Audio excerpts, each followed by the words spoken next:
Tagore school बावड़ी की online class में आप सभी का हार्दिक स्वागत है।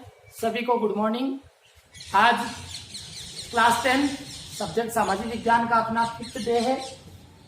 4th क्लास के अंदर अपन ने पढ़ा था हीराकुंड परियोजना। हीराकुंड परियोजना ये अपनी क्या थी, केंद्र सरकार की महत्वपूर्ण परियोजना थी। इसी प्रकार अपन ने पहले पढ़ा 1st, 2nd, 3rd, 4th और आज अपन पढ़ेंगे 4th जो परियोजना है वो।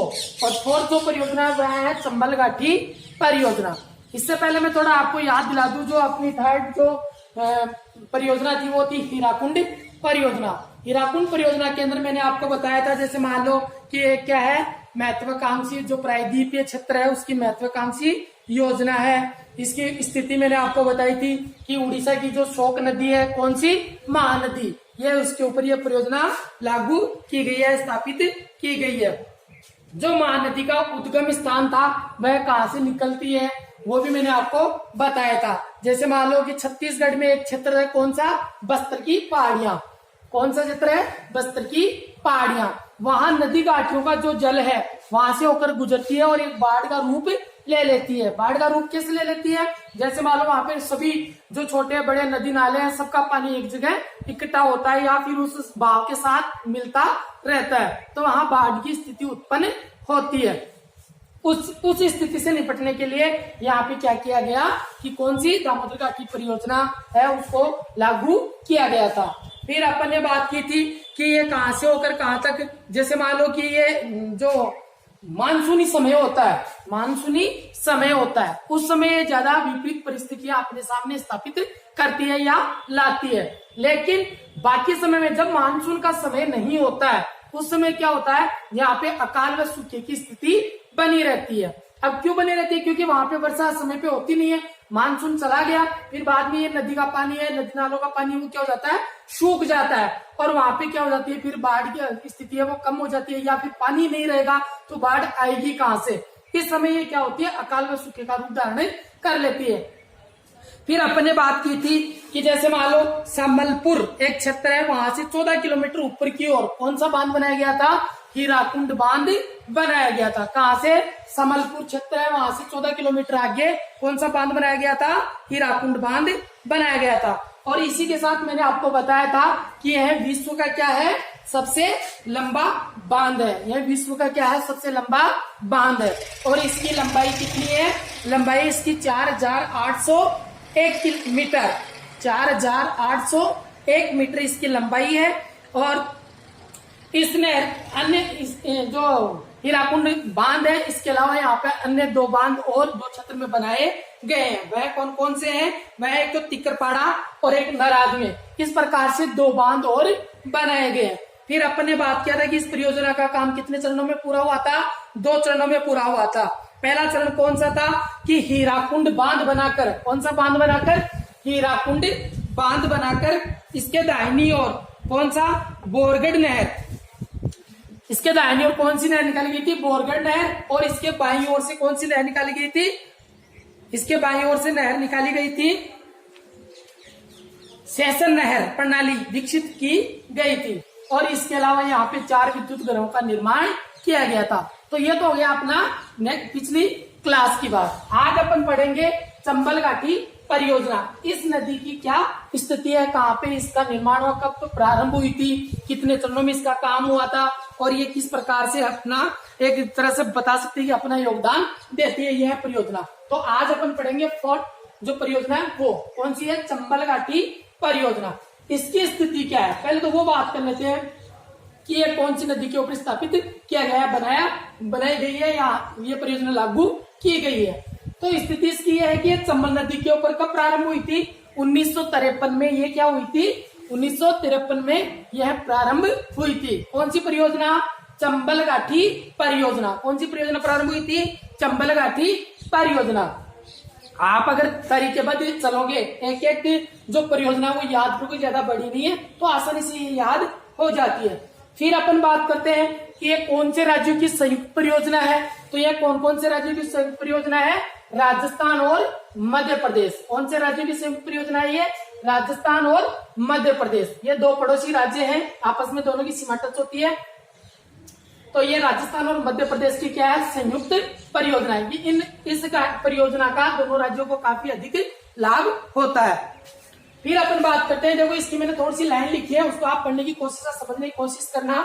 चंबल नदी के प्रवाह से, प्रवाह यानी बहती है, उससे भूमि अपरदन यानी मिट्टी या भूमि या धरातल का क्या होता है, कटाव होता है। तथा बाढ़ के कारण, अब अगर नदी बहेगी, उसका बहाव तेज होगा, तो बाढ़ की स्थिति अपन को पता है कि भयंकर होती है, क्योंकि उसको अवरुद्ध करने के लिए उसके बीच में कुछ पेड़ पौधे या फिर मानते मिट्टी भी साथ अवरुद्ध नहीं होता, उसको अवरुद्ध नहीं मिलते, तो इस कारण से उस बाढ़ की स्थिति हो जाती है। एवं अन्य संबंधित आपदाओं से होने वाली हानि से बचाव के लिए 3 चरणों में आरंभ हुई थी। कौन, यह परियोजना प्रारंभ हुई थी। एक तो जैसे मान लो जब इसका प्रवाह, नदी का प्रवाह होता था चंबल नदी का, तो उसमें मिट्टी के कटाव के कारण बाढ़ की स्थिति अधिक उत्पन्न होती थी और अन्य प्राकृतिक आपदाएं आती थी, उनसे काफी सारी क्या होती थी, जनधन की हानि होती थी। उन सब से निपटने के लिए या उन सब से बचाव के लिए इस परियोजना को 3 चरणों में पूरा किया गया था। कितने चरणों में पूरा किया गया था, 3 चरणों में इस परियोजना को क्या किया था, पूरा किया गया था। अब वो 3 चरण कौन कौन से हैं, उनकी अपन बात करते हैं। तो देखो पहला चरण कौन सा था, मध्य प्रदेश राज्य है, स्टेट है, मध्य प्रदेश के मंदसौर जिले, यानी मध्य प्रदेश का कौन सा जिला, मंदसौर जिला है, उसमें कौन सा बांध बनाया गया था, गांधी सागर बांध बनाया गया। कौन सा बांध बनाया, गांधी सागर बांध बनाया, तथा नहर प्रणाली का विकास किया गया, यानी गांधी सागर बांध बनाकर उसके पानी को रोककर, चंबल नदी के पानी को रोककर, कौन सी नदी को पानी को रोका गया, चंबल नदी के पानी को रोककर वहां पे कौन सा बांध बनाया गया था, गांधी सागर बांध बनाया गया था, और उस पानी को नहर प्रणाली के अंदर विकसित किया गया था, यानी नहरों के माध्यम से अपने जिले या राज्य के जो क्षेत्र हैं, कृषि योग्य भूमि है, वहां पे पानी को क्या किया गया था, पहुंचाया गया था। किसके माध्यम से, नहरों के माध्यम से। अब कोई जरूरी नहीं है कि केवल फसलों के अंदर ही वो पानी काम आता है, जैसे मान लो यहाँ पे विद्युत उत्पादन के लिए भी अपन काम जो है उद्योग को लगा सकते हैं, यहाँ पे विद्युत भी उत्पादित की जा सकती है, या फिर मछली पालन, जगह जगह मछली पालन के सेंटर खोल दिए जाते हैं, वहां पे पानी की आपूर्ति की जा सकती है, या फिर यहाँ पे मशीनें लगाकर पेयजल की आपूर्ति की जा सकती है।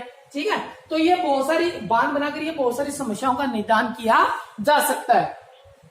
तो ये तो हो गया पहला चरण।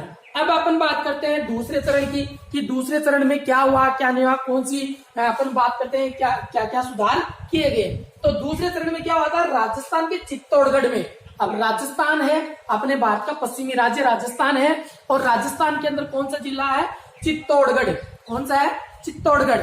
और चित्तौड़गढ़ में क्या, कौन सा स्थान, राउतबाठा नामक स्थान पर, राउतबाठा नामक स्थान पर कभी आपको मौका मिले तो आप सब लोग आराम से घूम के आना, पिकनिक मना के आना, आसपास में बहुत सारी घूमने लायक जगह है।